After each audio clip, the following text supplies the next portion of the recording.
함께 나누실 말씀은 예레미야 30장 21절입니다. 제가 봉독하겠습니다. 그 영도자는 그들 중에서 나올 것이요 그 통치자도 그들 중에서 나오리라. 내가 그를 가까이 오게 하리니 그가 내게 가까이 오리라. 참으로 담대한 마음으로 내게 가까이 올 자가 누구냐? 여호와의 말씀이니라. 너희는 내 백성이 되겠고 나는 너희들의 하나님이 되리라. 보라, 여호와의 노여움이 일어나 폭풍과 회오리 바람처럼 악인의 머리 위에서 회오리 칠 것이라. 아멘. 우리가 지난 시간 포로기에 대해서 계속 나누고 있었습니다. 포로기가 이스라엘을 덮친 이유는 므낫세 왕의 악함 때문이라고 성경이 말을 하죠. 그러나 예레미야 전반적으로 보면 결국 이전의 세대의 죄가 그 후손들에게 내려가는 연좌제적인 성격이 아니라 인간이 보편적으로 하나님을 떠나 있었기 때문에 포로기가 온 것이다 라는 게 예레미야의 주장이에요. 제가 다루진 않겠지만 포로기를 겪었던 세대의 사람들이 우리 아빠, 우리 할아버지가 죄 지은 걸 왜 우리한테 떠넘기시냐 하는 불평이 있는 걸 추론할 수 있는 대목들이 있어요. 왜 우리가 고생하냐 이렇게 후손들이 말을 한단 말이죠. 그때 예레미야가 뭐라 그러냐면 너네 이전 때문에 그런 게 아니라 보편적으로 하나님을 떠나 있기 때문에 인간은 고생하고 고난을 겪을 수밖에 없는 거다라고 명시를 합니다. 어찌됐든 간에 하나님을 떠난 백성에게 행복과 번영이 허락된다는 것 자체가 성경의 논리에서는 맞지가 않습니다. 따라서 하나님만을 섬기고 예배해야 하는 이스라엘이 세상과 하나님을 겸하여 섬겼기 때문에 하나님은 하나님만 섬기는 공동체로 그들을 만들어내셔야 했던 거고, 그렇게 순결하고 하나님만 예배하는 공동체가 되게 하시기 위해서 이스라엘의 모태라고 할 수 있는 광야 시간을 포로기로 부활시킨 겁니다. 그래서 어렵고 힘든 시간이 찾아온 거예요. 신자에게는 언제나 어려움이 있잖아요. 근데 그러한 시간이 우리의 죄나 어떤 형벌의 결과라기보다는 하나님 한 분만을 예배하고 사랑하게 하기 위한 어떤 훈육의 시간으로 그걸 이해하면 그 고난을 이렇게 잘 통과할 수가 있어요. 그런데 그런 고난을 자꾸 내 죄나 실수에서부터 찾고 그거에 의미를 부여해서 빨리 넘어가려고 하면 그 시간이 더 길어집니다. 성경의 논리예요. 아주 심플하게 생각해 보세요. 이스라엘 백성들이 40년 동안 광야를 돌아다닌 게 아닙니다. 그거 알고 계세요? 여러분, 예를 들어서 이스라엘 백성들이 40년 동안 가나안 땅에 들어가기 전에 이 사람들이 광야를 계속 돈 게 아니에요. 38년 동안은 그냥 가데스 바니아 밑에 그냥 죽치고 앉아 있었어요. 못 들어간 거예요. 그러면 거기를 들어갈 수 있는 가장 빠른 길은 뭐냐 하면 그냥 하나님만 냅다 믿어버리면 되는 거였거든요. 그 한 가지를 못해서 천국 문 앞에서 쭈그리고 앉아 있었던 거예요. 그러니까 광야 시간이 길어진다는 건 내가 그 의도를 잘 파악을 못하면 계속 길어집니다. 근데 예전에도 말씀드렸지만 그 38년 동안 하나님 천국 문 앞에서 못 들어가던 이스라엘을 누가 데리고 들어가죠? 예수님이 데리고 들어가죠. 어디에서요? 베데스다에서요. 베데스다에 38년 된 병자가 있잖아요. 왜 38년일까요? 이스라엘이 광야에 쭈그리고 앉아 있었던 시간이 38년이었어요. 그걸 은유하는 것입니다. 어찌됐든 간에 하나님께서 우리에게 고난과 어려움을 주시는 이유는 너가 하나님 한 분만을 사랑하고 예배해야 되는 이스라엘인데 그걸 안 했기 때문에 그걸 하게 하시기 위해서 주신 것이다. 그래서 어려움과 고난이 올 때 우리의 삶의 목표가 무엇인지를 잘 고려해 보면 그것도 잘 넘어갈 수 있다. 이게 성경의 이야기입니다. 그래서 그러한 과정을 통해 갖고 하나님만 예배해야 되는구나 라고 각인이 되어진 이스라엘 백성들과 하나님이 새 언약을 맺겠다 라고 하신 게 지난주까지의 이야기였죠. 자, 그렇다면 이거 굉장히 신학적이고 어려운 주제기는 한데요. 우리가 뭐 쉬운 이야기를 들으러 온 건 아니니까 잘 집중해서 한번 들어보세요. 하나님께서 갱신된 포로기 이후에 어려움을 겪고 하나님만 예배하는 공동체를 만들어서 그들과 내가 새 언약을 맺는다 그랬는데, 역사적으로 이스라엘이 온전히 회복된 때가 있을까요? 자, 이거부터 정리를 해야 됩니다. 자, 포로기 갔다 오면 내가 새 언약을 맺을 거야, 너네랑. 근데 포로기를 겪고 돌아와서 하나님만 예배하는 온전한 이스라엘이 온 적이 역사적으로 있을까요? 없을까요? 한 번도 없어요. 이게 문제예요. 이게 신학자들의 문제입니다. 난제예요.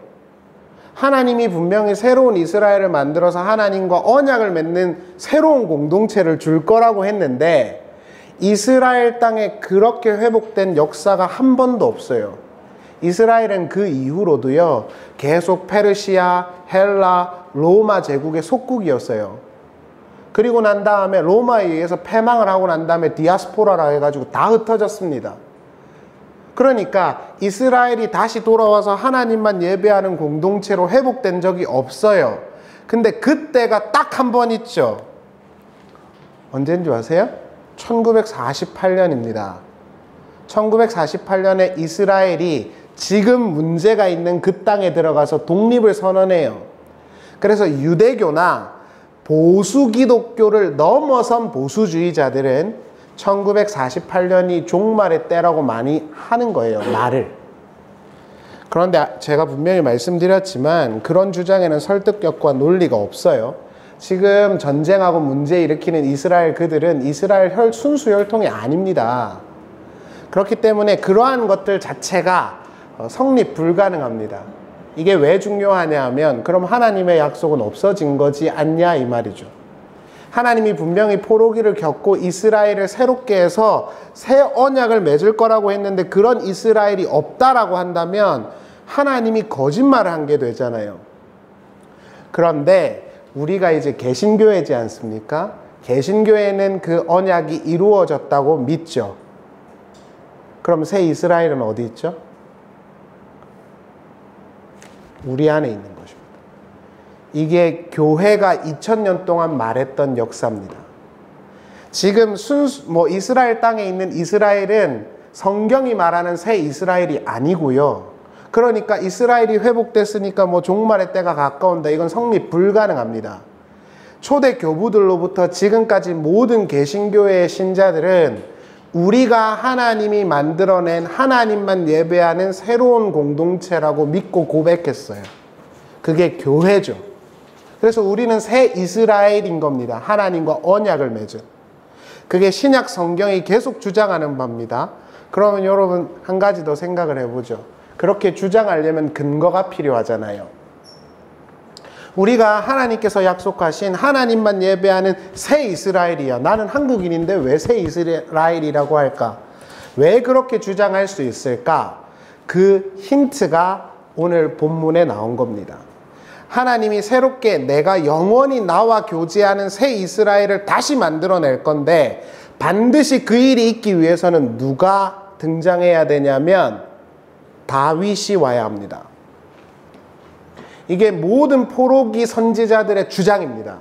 하나님이 그 나라와 백성을 회복시키실 텐데 그 시작으로 다윗을 주실 것이다. 이게 모든 선지자들의 예언이에요. 오늘 본문에서도 보시면 영도자들과 지도자들이 먼저 나온대요. 그럼 그거는 뭘 의도하는 걸까요? 하나님께서 하나님의 새로운 백성을 이 땅에 만들어내시기 위해서 하나님이 그 나라의 지도자를 먼저 세운다는 뜻입니다. 그 지도자는 누구냐? 다윗입니다. 문자 그대로.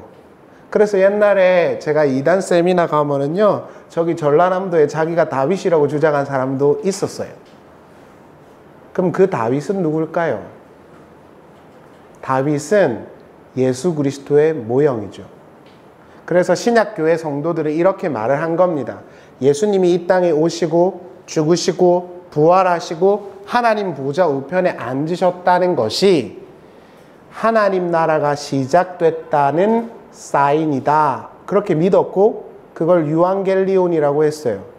유앙겔리온은 복음이죠. 복음은 뭐죠?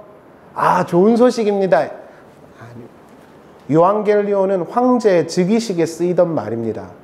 로마 황제가 새로 들어가는 날, 우리나라 말로 하면 대통령이 임직 딱 들어가는 날, 선서하는 날, 그날이 요한겔리온이었어요. 예수 그리스도께서 이 땅에 오시고 부활하심으로 복음이 시작됐다 그러죠. 하나님 나라가 시작됐다고 신약 성경이 다 이야기를 한 겁니다. 왜냐고요? 예수 그리스도 안에서 모든 구약의 예언이 이루어졌으니까. 그 힌트를 이제 찾아볼 거예요. 그래서 우리 선생님들, 우리가 살아가는 선생님들이 구약 성경을 읽으면서도 항상 예수 그리스도를 가르쳤던 겁니다. 예수님이 십자가에서 달려서 죽으셨대. 얼마나 날 사랑하실까. 그리고 패션 오브 크라이스트를 보고 울었던 게 아니에요. 그런 감정적인 이야기가 아닙니다. 초대교회 성도들은 예수 그리스도라는 분이 하나님이 예언하신 그 예언의 아들이라고 믿었던 거고, 제가 결과론적으로 말씀드리겠지만 그게 우리에게 어떤 의미가 있냐. 자, 한 가지 질문을 해보겠습니다. 하나님이 살아계십니까? 우린 그렇게 믿죠. 근데 우리 삶을 보면 어려운 일이 있고 힘든 일이 있을 수도 있잖아요. 그때마다 저도 하나님 살아있어? 이런 생각이 들어요. 목사가 그럼 참담한 말, 그럴 때가 많아요. 그럼 하나님이 살아계시다고 어떻게 확신할 수 있습니까? 사업이 잘 되면? 결혼을 잘하면? 내가 좋은 성적을 얻으면? 아니요. 하나님이 살아계시다는 유일한 증거는 그 아들 예수 때문에 확증된 겁니다. 이게 모든 신약 성경의 예언이고, 그래서 우리 모든 교회들이 추구하는 표적은 예수 그리스도밖에 없어야 한다고 말하는 거예요. 지금 우리에게 힘든 일이 있을 수 있잖아요. 그때 우리가 하나님 살아계셔? 라고 생각할 수 있는 근거가 뭐냐고요. 예수께서 죽으시고 부활하셨다. 하나님이 약속대로 그 아들을 주셨다. 어떻게 살아계시지 않으면 그런 일이 있을 수 있는가? 그래서 예수의 이름이 뭐죠? 임마누엘인 겁니다. 하나님이 우리와 함께 하신다는. 그러한 논리를 조금 어려우시겠지만, 이건 신학교 다닐 때도 제가 잘 못 들었어요. 왜냐면 어렵거든요. 한번 잘 들어보시면, 초대교회 성도들이 이것 때문에 예수님을 확신했구나, 이렇게 알게 되실 거예요. 오늘 본문을 보시면 하나님은 이스라엘에게서 지도자가 나올 것이고 통치자가 나올 것이라고 말해요. 그리고 그게 새 이스라엘의 시작이라 그랬습니다. 회복이 있을 것인데 그 일이 지도자와 함께 일어난다는 거예요. 그런데 그 지도자가 하나님께 가까이 갈 수 있다 그럽니다. 자, 질문을 한번 해보죠. 왕은 하나님께 가까이 갈 수 있습니까? 없습니까? 이스라엘 율법으로는 불가능입니다. 제사장만 가까이 가요. 그런데 왕이 하나님께 가까이 간대요. 이것은 제사장적인 왕을 은유하는 것이죠. 하나님께 가까이 갈 수 있는 건 제사장밖에 없었으니까. 하나님께 가까이 간 왕이 누구죠? 예수님밖에 없어요. 그래서 신약 성경을 보면 내가 아버지께 가까이 있고 아버지가 나와 하나다, 이런 이야기를 한 거예요. 그런 것들이 전부 다 이렇게 다 힌트로 와 있는 거예요. 예수란 분이 새 이스라엘의 그 지도자구나. 근데 그 지도자는 하나님을 가까이 한다네요. 그래서 예수가 새벽과 밤마다 하나님을 가까이 찾아간 거예요. 새벽 기도를 한 게 아니고 하나님과 가까이 계시는 분임을 입증한 겁니다. 예레미야가 지금 그 이야기를 하는 것이지 않습니까? 이 지도자는 문자적으로는 다윗이 맞습니다. 그러나 다윗이라는 인물은 은유적이고요. 모든 포로기 선지자들은 다윗의 후손이 올 것이다 라고 예언을 하죠. 다윗의 후손은 누굽니까? 그거를 찾아보면 하나님이 살아계시구나 확신하게 되실 거예요. 예레미야 3장 15절을 보시죠. 내가 또 내 마음에 합한 목자들을 너희에게 주리니 그들이 지식과 명철로 너희를 양육하리라. 이것도 회복에 관한 말씀이거든요. 근데 뭐라 그러냐면 목자를 준대요. 여기서 꼭 기억해야 되는 게 내 마음에 합했다는 뜻입니다. 내 마음에 합한 사람 누구밖에 없죠? 다윗밖에 없어요. 근데 한 가지 힌트를 이렇게 수정을 해드릴게요. 하나님이 직접적으로 내 마음에 합한 자가 다윗이라고 말한 적 있을까요? 없을까요? 없어요. 사무엘상 13장 14절을 보면 사울을 하나님이 폐위시키면서 내가 내 마음에 합한 자를 왕으로 세울 거야 이렇게 말을 해놔요. 그리고 그 뒤에 다윗이 서죠. 그래서 내 마음에 합한 왕은 다윗이라고 사람들이 믿은 거예요. 이것도 마찬가지입니다. 이스라엘이 잘못해가지고 얘네를 폐위시키고 새로운 이스라엘을 세울 거예요. 근데 그때 내 마음에 합한 자를 세울 거래요. 이건 분명히 다윗을 은유하죠. 그래서 모든 선지자들의 글을 보면 하나님의 회복과 다윗의 가지가 붙어 있는 거예요. 하나님이 너네에게 하나님 나라를 다시 주실 건데 반드시 다윗의 후손으로 올 자가 와야 시작된다. 이렇게 예언을 한 거예요. 예레미야 33장 14절과 23장 5절을 한번 보겠습니다. 되게 재미가 없을 수도 있기는 한데 예수님에 관한 이야기니까 한번 잘 들어보세요. 여호와의 말씀이니라. 보라, 때가 이르니니 내가 다윗에게 한 의로운 가지를 일으킬 거라. 여기도 마찬가지잖아. 내가 회복시킬 건데 다윗에게 한 의로운 가지를 일으킬 거래요. 가지는 후손들을 상징하는 은유적 표현입니다. 그 뒤에 보시면 그가 왕이 되어 지혜롭게 다스리며 세상에서 정의와 공의를 행할 것이며 여호와의 말씀이니라. 자, 33장 14절입니다. 보라, 내가 이스라엘 집과 유다 집에 대하여 일러준 선한 말을 성취할 날이 이르리라. 하나님의 말씀이 이루어진대요. 그때에 내가 다윗에게서 한 공의로운 가지가 나게 하리니, 가지는 후손이죠. 자, 하나님께서 내가 새 이스라엘을 세울 건데 반드시 한 가지 사인이 있어. 그때가 언제냐? 다윗에게서 나올 후손이 있을 거야. 이렇게 예언을 해놨어요. 자, 새롭게 이스라엘을 세운 다윗의 후손은 어디 있습니까? 그래서 유대인들은 지금도 기다려요. 그 메시아를. 근데 우리는 이미 받았죠. 마태복음 1장 1절을 보시죠. 아브라함과 다윗의 자손 예수 그리스도의 세계라. 자, 왜 이 말을, 족보를 왜 갖다 붙여놨을까요? 예수를 설명하는 거예요. 예수님이 다윗의 후손이야. 아, 그래, 다윗의 후손인가 봐가 아니라 예언돼 있는 그 다윗의 후손이 이 예수야, 이런 뜻이에요. 그래서 예수 그리스도가 오심으로 새 이스라엘은 시작된 거야 라고 이야기를 지금 해주고 있는 것입니다. 여러분들도 아시겠지만 예수님께서 예루살렘 성에 들어갈 때 이스라엘 백성들이 외친 말이 뭐죠? 다윗의 후손 예수여죠. 맹인 바디메오가 예수님을 뭐라 부르죠? 다윗의 후손 예수여 이러죠. 아, 그럼 다윗의 혈통, 아, 족보가 좋으신가 봐, 이 이야기가 아니라고요. 새롭게 이 땅에 하나님 나라를 이루어 주실 분이요, 이런 뜻이에요. 그게 예수라고 소개한 겁니다. 그럼 이 확신이 우리에게 주는 어떤 해석적인 확장은 뭐냐면 우리가 예수를 믿음으로 새 이스라엘이 되었다는 확장까지 가는 거예요. 좀 다른 어려운 논리들 다 차치하고 하나님이 우리와 지금 언약하신 새 이스라엘로 우리를 삼으셨다는 증거라는 이야기입니다. 마태복음 3장 15절을 보시죠.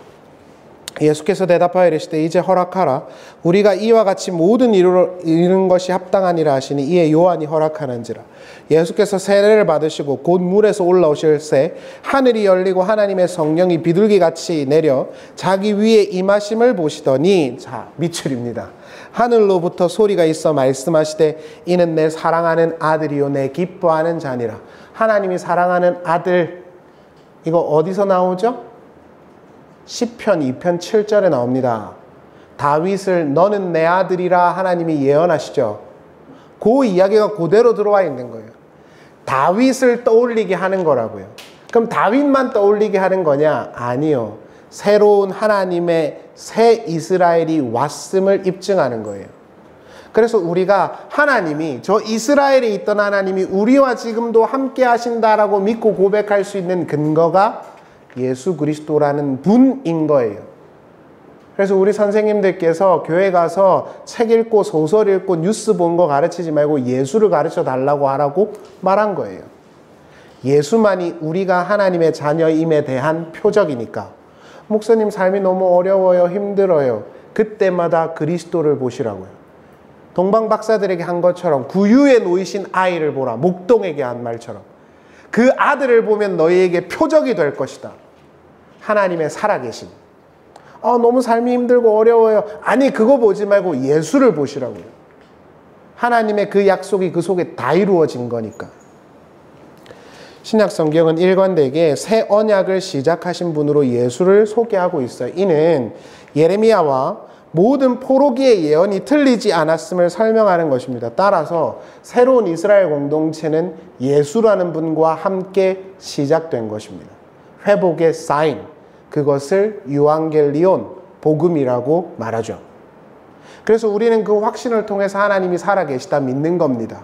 사업이 잘 되고 뭐가 안 되고 어렵고 이런 것 때문에 하나님이 없나 봐, 하나님이 계신가 봐, 이게 아니라 예수라는 분의 그 사역과 생애 속에서 하나님을 확신하는 거예요. 그래서 예수만 자랑한 거예요. 그게 뭐죠? 그리스도인인 거예요. 그래서 예수라는 분이 빠져버리면 기독교는 아무것도 아닌 게 되는 거죠. 이러한 논리 속에서 사도 바울이 이렇게 말을 하는 겁니다. 고린도전서 3장 6절을 보세요.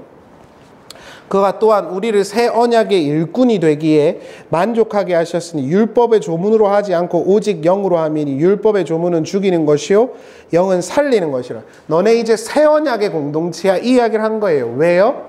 예수 그리스도 안에서 탄생한 교회니까요. 하나님이 내가 영원히 떠나지 않고 너네랑 같이 살 거야 말했던 그 새 이스라엘이 예수를 고백하고 있는 너네야, 이런 이야기예요. 실제로 바울이 이렇게 말하죠. 14절을 보십시오.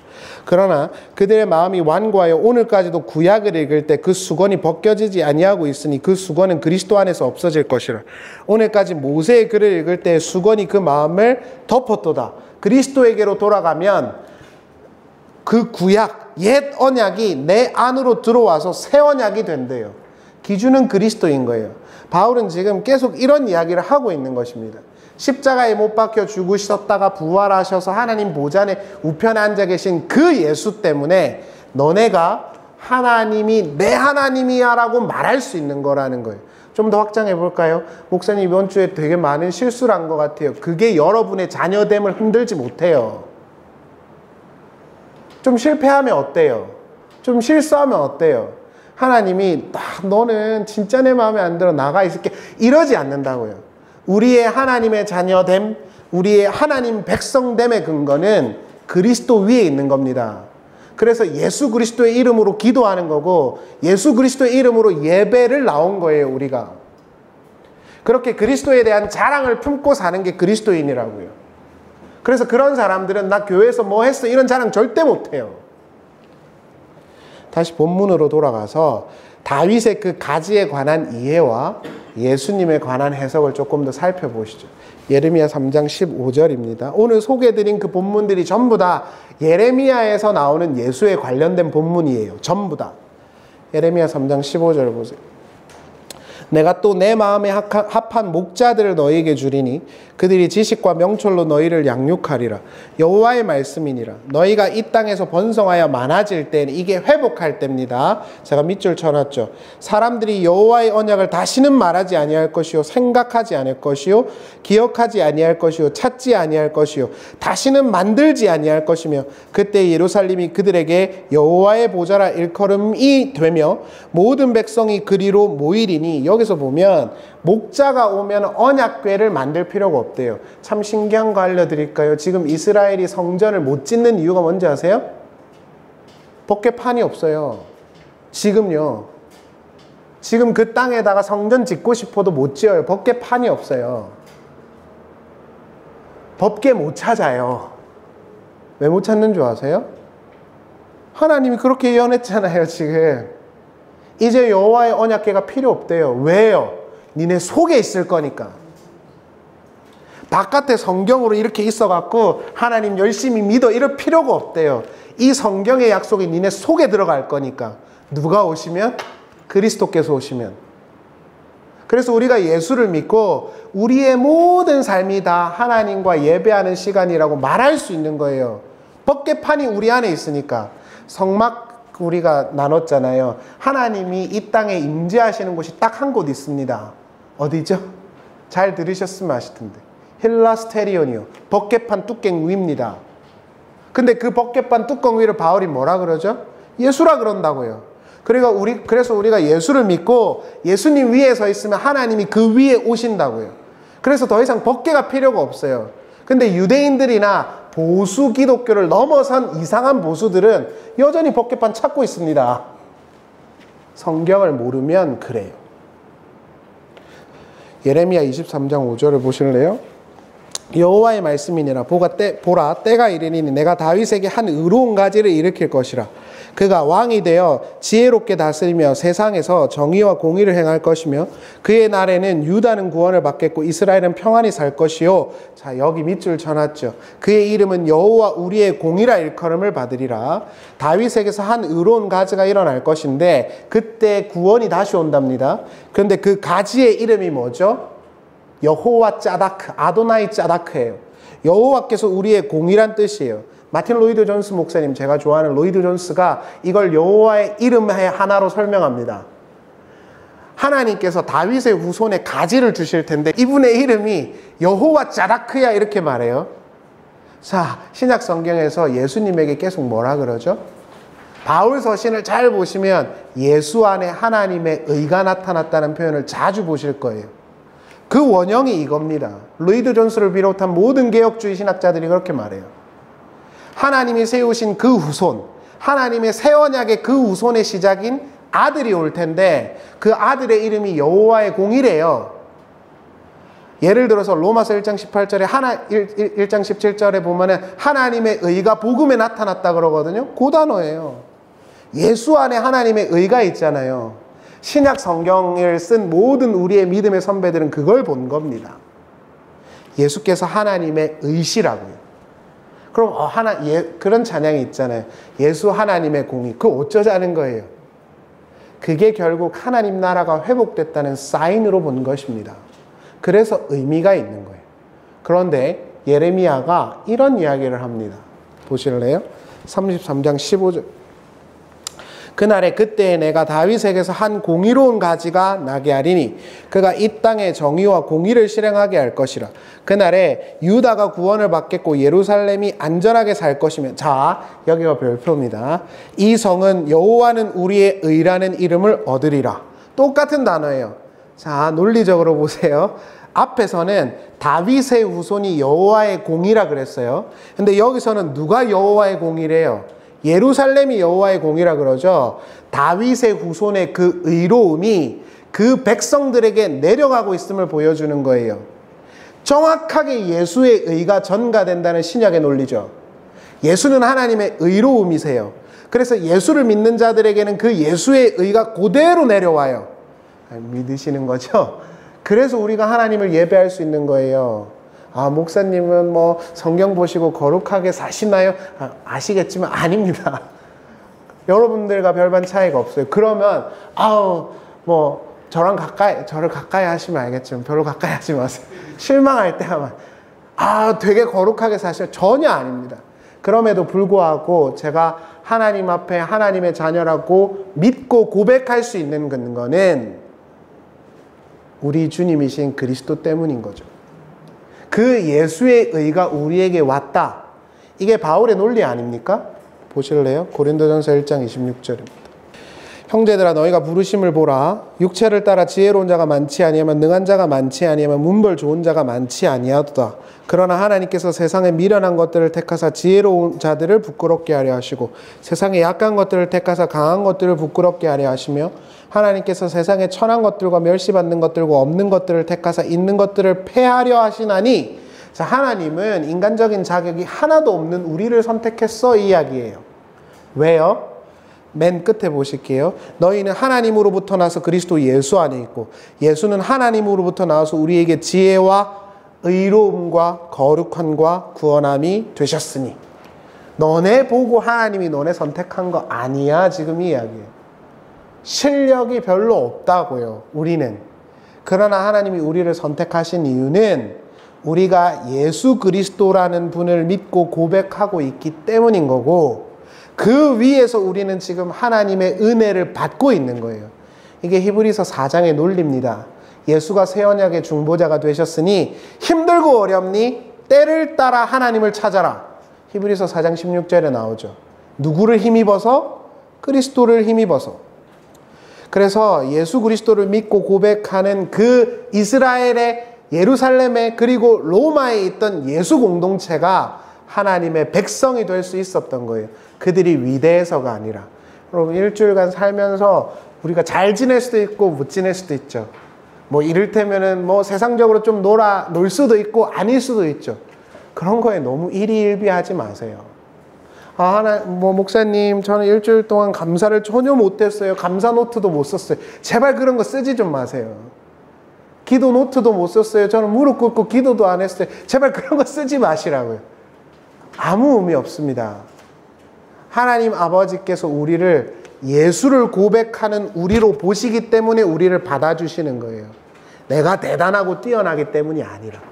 그래서 우리는 날마다 그리스도를 자랑하는 거고, 하도 그 집단에서 예수님을 말하니까 안디옥에서 뭐라 그러죠? 저것들은 예수쟁이야. 그래서 나온 게 그리스도인이죠. 쟤네는 예수밖에 말 안 해. 그런 거. 이걸 우리에게 적용을 해보죠. 여러분 옛날과 우리는 다릅니까? 어떠세요? 제가요 어제 깨달은 게 하나 있어요. 학원 이야기하면 재밌어 하셔가지고 어제 제가 이 학생들을 그래도 가르치다 보면은 그래도 한 10년 가르쳤으니까 대충 이제 뭐라 해야 될까요? 이 파악이 됩니다. 주제 파악이. 근데 제가 봤을 때 제가 가르칠 때 제일 힘든 애가 한 명 있어요. 이거 보지 마시고 한번 생각해 보세요. 여러분 자녀들도 있고 이렇잖아요. 주변에 애들도 있고 제일 힘든 애가 누군지 아세요? 고집 센 애가 제일 힘들어요. 고집이 센 애들 있잖아요. 머리 IQ가 좀 낮은 것 같아. 문해력이 떨어지는 것 같아. 좀 애가 얼빵한 것 같아. 다 괜찮아. 다 점수 올라요. 안 오르는 애가 없어요. 근데 딱 중상위권 있죠. 3, 4등급. 이런 애들 중에 점수 안 오르는 애들이 있는데 걔네들이 대부분 다 고집이 세요. 어떻냐면 내게 옳다는 게 아주 강해요. 그래서 이걸 이렇게 공부를 좀 해야 는다 이래도 절대 말 안 들어요. 진짜 신기해요, 여러분. 1등급 받는 애들 이번에도 얼마 전에 모의고사 봤거든요. 1등이 98점 받았어요. 대단한 거거든요. 걔는 하라는 대로 해요. 그냥 이렇게 하면 좋겠어, 이렇게 하면 좋겠어. 선생님 못했어요, 오늘 할게요, 이러거든요. 근데 애중간한 애들 있죠. 막 60점, 70점 이런 애들. 이런 애들은요, 공부를 절대로 지밖에 못해요. 딱 그것만 해요. 강사들이 말하고 학원을 말해도, 학원 선생님이 말해도 안 바꿔요. 이렇게 해야지. 조금만 더 하면 될 것 같아. 왜냐면 70점 이 정도 되면 안 바꿉니다. 어느 정도 성과가 있다고 생각해요. 그래서 제가 딱 한마디를 해주죠. 70점이면 아무것도 아니야. 제가 왜 이런 말씀을 드리냐면 그런 애를 딱 만나잖아요. 그럼 하나님과 저를 봐요. 하나님은 우리한테 자꾸 성아 이렇게 가야지 저렇게 가야지 이렇게 말하는데 하나님 이것도 조금 괜찮은 것 같은데 내가 생각하는 것도 조금 더 괜찮은 것 같은데 이러면 하나님이 하늘에서 보다가 저 새끼 이러고 때리고 싶겠다 이 생각이 들어요. 이스라엘이 그래요. 이스라엘은 말을 죽어도 쳐 안 들어요. 근데 제가 옛날 이스라엘과 다르냐? 그렇지가 않아요. 저도 하나님께 지난주에도 말씀드렸지만 감사하고 찬양하고 그러느냐? 아니에요. 90개가 있어도 1개가 없으면 싫어한다니까요. 실망하고 좌절한다니까요. 그런데 내가 왜 그 옛 이스라엘과 지금 내가 다르다고 말할 수 있는가? 그들과 우리가 차이점이 있죠. 뭐예요? 예수 그리스도예요. 그래서 모든 신약 성경의 주장은 이것입니다. 예수 그리스도께서 오심으로 말미암아 하나님 나라는 시작됐고 그 예수 그리스도 속에서 하나님의 언약을 발견해서 예수를 인정하고 고백하고 있다면 너네가 새 예루살렘이야. 너네 안에 언약궤가 있을 거고 너네 안에 성전이 있을 거고 너네 안에 하나님이 계실 거야. 그러니까 자꾸 밖에 가서 하나님 찾지 마시고 밖에서 성경 읽지 마시라고요. 그걸 진리로 아는 거죠. 언제요? 그리스도께서 오셨으면. 말씀 마치겠습니다. 여러분 하나님은 믿을만 하십니까? 어떻게 생각하세요? 하나님은 믿을만한 분입니까? 제가 이번 주에 많이 질문한 겁니다. 하나님 진짜 믿을만한가? 하나님이 내가 이렇게 봤을 때 나한테 원하는 걸 그렇게 잘 들어주시지도 않고 내가 바라는 대로 잘 되지도 않고 인생은 지겹고, 어제 소설책을 보는데 제가 요즘에 소설책을 보거든요. 그 사람이 영어를 썼더라고요. 인생은 짧다. 그러나 그 속에 온갖 괴로움이 인생을 길게 한다. 왜 이렇게 힘든 거야? 하나님 믿어도 세상과 똑같고 믿을만 해? 아, 내 새끼들은 왜 다른 세상 사람들보다 더 좋은 대학교를 못 가게 하시는 걸까? 뭐 이런 생각이 들 수 있잖아요. 하나님 믿을만 해? 성경이 이렇게 말합니다. 호테오스 에스틴 피스토스. 그럼 하나님은 믿을만 하지. 왜?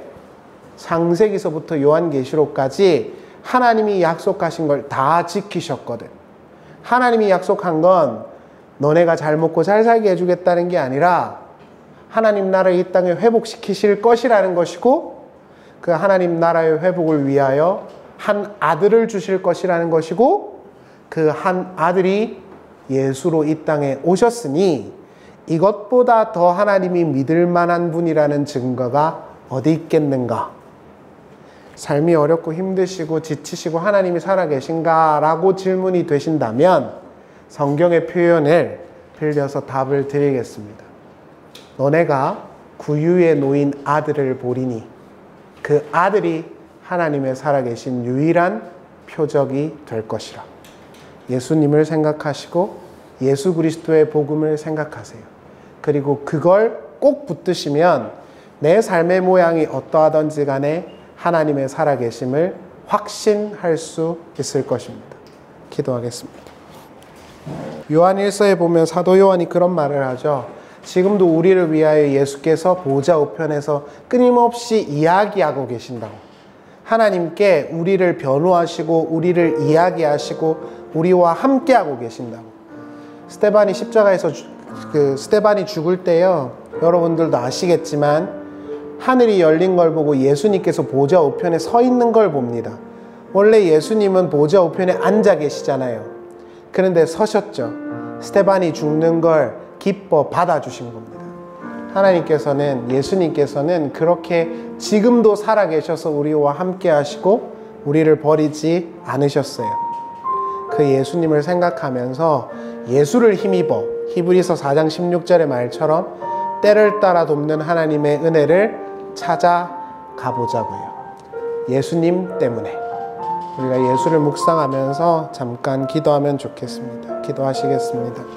그러나 무엇이든지 내게 유익하던 것을 내가 그리스도를 위하여 다 해로 여길 뿐더러 또한 모든 것을 해로 여김은 내 주 그리스도 예수를 아는 지식이 가장 고상하기 때문이라. 내가 그를 위하여 모든 것을 잃어버렸고 배설물로 여김은 그리스도를 얻고 그리스도 안에서 발견되려 함이니 내가 가진 의는 율법에서 난 것이 아니요 오직 예수 그리스도를 믿음으로 말미암은 것이니 곧 믿음으로 하나님께로부터 난 의라. 내가 그리스도와 그 부활의 권능과 그 고난의 참여함을 알고자 하여 그의 죽으심을 본받아 어떻게 해서든지 죽은 자 가운데서 부활에 이르려 하노니 내가 이미 얻었다 함도 아니요 온전히 이루었다 함도 아니라 오직 내가 그리스도 예수께 잡힌 바 된 그것을 잡으려고 달려가노라. 아멘. 사랑하는 주님, 우리 주님이신 예수 그리스도께서 이 땅에 오셔서 많은 병자들을 치유하시고 죄인과 세리들의 친구가 되신 것은 예수님의 그 사랑과 은혜가 얼마나 큰지를 보여주는 것이기도 하지만, 구약에서 말했던 하나님께서 그 백성들의 죄를 다 사하실 것이라고 말씀하셨던 그 시간이 왔음을 입증하는 것이었습니다.